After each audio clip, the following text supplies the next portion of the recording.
எம்முடைய ஞானக்கணவர் சிவர் அவர்களுக்கு வணக்கம். சிவ அப்பா என்ன சொல்கிறாருன்னா, நீங்கள் சங்கல்பம் எடுங்க அப்படின்னு சொல்லிட்டாரு. அந்த சங்கல்பங்களுக்கு யார் சமமாக உங்களுக்கு சங்கல்பம் எடுத்துருக்காங்களோ அவங்கள தான் உங்கள் கூட இணைப்பேன் அப்படின்னு சொல்கிறாரு. இது உங்களுக்கு பிடிச்சிருக்கான்னு பாருங்கள்.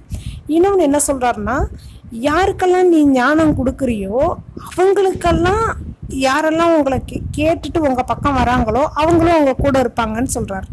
அப்போ இந்த மாதிரி நினப்பில் இருக்கிறவன் இது போல் சங்கல்பமாக எடுப்பான்.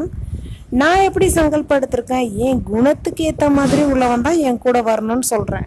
ஏன் வழியாக ஞானம் கேட்டவன்லாம் என் கூட வரக்கூடாது, என் குணத்துக்கு சமமாக இருக்கிறவங்க மட்டும்தான் என் கூட வரணும்னு இப்போ சங்கல்பம் எடுத்திருக்கேன். அது மட்டும் இல்லாமல் இந்த உலகத்தில் அப்பாவை விட அம்மா ஏன் சிறந்தது அப்படின்னா, அப்பா பாவத்தை கூட சேர்க்க வாய்ப்பு இருக்கு, ஆனால் அம்மா சங்கல்பத்தின் மூலமாக வெற்றி பெறுவாள். அதனால தான் உலகத்தாய். அது மட்டும் இல்லாமல் வீட்டில்